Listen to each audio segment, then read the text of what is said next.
Hi friends, ఎలా ఉన్నారు? Welcome to Govihari channel. మన ఛానల్ అయితే సబ్స్క్రైబ్ చేయండి, మర్చిపోవద్దు. అదేవిధంగా మీ ఫ్రెండ్స్కి, ఫ్యామిలీ మెంబర్స్కి షేర్ చేసి వారి చేత కూడా సబ్స్క్రైబ్ చేయించండి. అండ్ మీరు చూసిన వీడియోకి, ప్రతి వీడియోకి లైక్ చేయండి, అది మాత్రం మర్చిపోవద్దు. ఇప్పుడు మనం వచ్చేసి చాలా పురాతనమైన ఆలయం. ఈ ఆలయం వచ్చేసి ఉదయగిరిలో ఉంది. ఈ ఆలయం మీకు తెలిసే ఉంటుంది కదా, చూస్తున్నారు కదా. ఉదయగిరిలోనే ఉన్న రంగనాయకుల ఆలయం భారతదేశంలోని ఆంధ్రప్రదేశ్లోని నెల్లూరు జిల్లాలోని ఉదయగిరి పట్టణంలో ఉన్న ఈ ఆలయం వచ్చేసి విష్ణువుకు అంకితం చేయబడిన హిందూ దేవాలయం. ఈ ఆలయాన్ని ప్రస్తుతం వచ్చేసి ఆర్కియాలజికల్ సర్వే ఆఫ్ ఇండియా జాతీయ ప్రాముఖ్యత కలిగిన స్మారక చిహ్నంగా అయితే ఈ ఆలయాన్ని వర్గీకరించింది. అయితే ఈ ఆలయాన్ని వచ్చేసి విజయనగర రాజులు నిర్మించి ఉన్నారని కథనాలు చెప్తున్నాయి. క్రీస్తు శకం 16వ శతాబ్దపు చివరి భాగంలో మాత్రం తిమ్మరాజుచే ఈ ఆలయాన్ని విస్తృతంగా అయితే పునరుద్ధరించారు. అయితే విజయనగర సామ్రాజ్యం పతనం తర్వాత అయితే ఈ యొక్క ఆలయం కానీ, ఈ యొక్క ఉదయగిరి కోట కావచ్చు, ఏదైనా సరే ఇది అబ్దుల్లా అరాఫత్ యొక్క సుల్తాన్ అహ్మద్ ఫ్రాకీచే పాలించబడింది. అయితే ఈ కొండపైన మనకి ఈ యొక్క ఉదయగిరి కోట కూడా అయితే కనిపిస్తుంటుంది. ఇప్పుడు మనం చూస్తుంది వచ్చేసి ఆలయం యొక్క ముందున్న గోపురం, గాలి గోపురం చూడండి. ఇప్పుడు ఇక్కడి నుంచి లోపలికైతే ఈ యొక్క ఆలయానికి అయితే లోపలికి వెళ్ళే మార్గం ఇదంతా.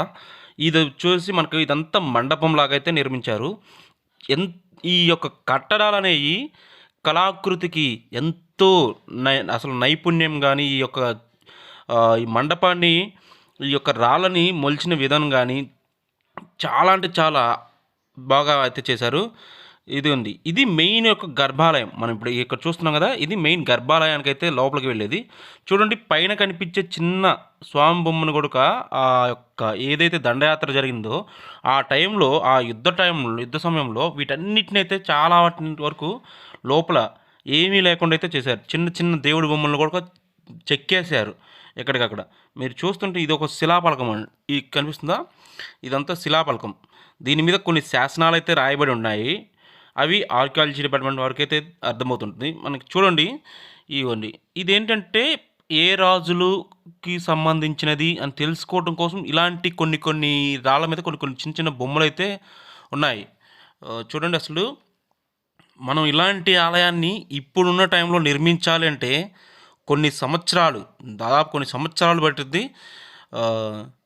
ఇంత నైపుణ్యత అనేది ఓకే ఉండొచ్చేమో, కానీ ఆ కాలంలో మిషనరీ ఏమీ లేకుండా ఇంత నైపుణ్యంగా చెక్కడం అనేది చాలా గొప్ప విషయం.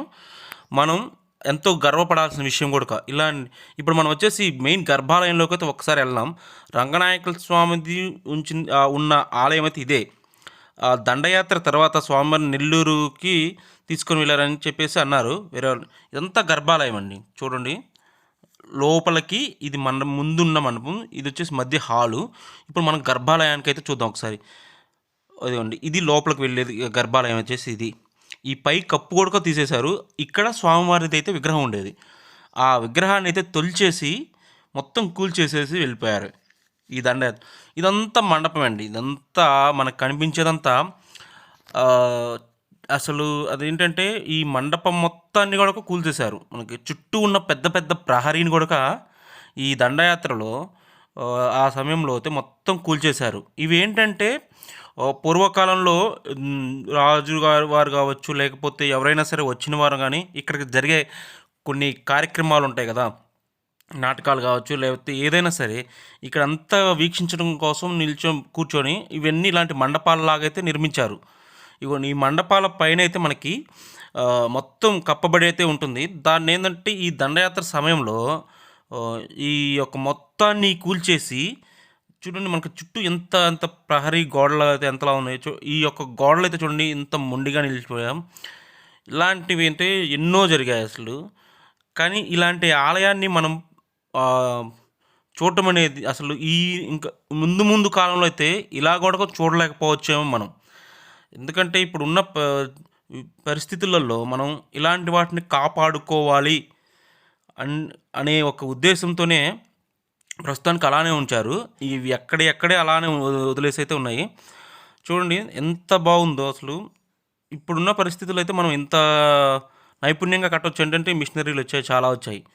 కానీ అప్పట్లోనే ఇలాంటి కట్టించారంటే ఈ ఆలయాన్ని చూస్తుంటే మనకేమనిపిస్తుందంటే ఒక దండయాత్ర తర్వాత ప్రకృతి యొక్క ప్రకోపానికి గుడి పాడుబడి శిథిలమైనట్లు మనకైతే అనిపిస్తుంది. తిమ్మరాజుచే చివరిగా ఈ ఆలయాన్ని అయితే పునరుద్ధరించారు బాగా. ఈ తర్వాత అనేది ఏదైతే దండయాత్ర జరిగిందో ఆ దండయాత్ర తర్వాత అయితే ఇక్కడ అసలు ఎటువంటి ఇదైతే లేదు. మనం ఈ ఆలయం వచ్చేసి రంగనాయక అంటే అనంతశయన విష్ణువుకి ఇది ప్రతిమ ఉండేది లోపల, మనం ఇందాక చూసినప్పుడు. ఈ నిర్మాణాలన్నీ శిథిలావస్థలో ఉండిపోయాయి. ఇప్పుడు ప్రస్తుతానికైతే ఇక్కడ ఎటువంటి ఇదైతే జరగటం లేదు. ఇది మెయిన్ మన యొక్క ముందున్న గాలి గోపురం వచ్చేసి ఇదంతా ఆలయానికి సంబంధించిన స్థలమే మొత్తం వచ్చేసి.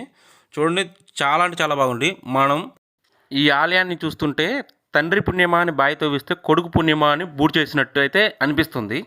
ఇది ఫ్రెండ్స్ ఈ వీడియోలో మనం చూసింది. Thanks for watching. Please subscribe చేయండి మన ఛానల్ని.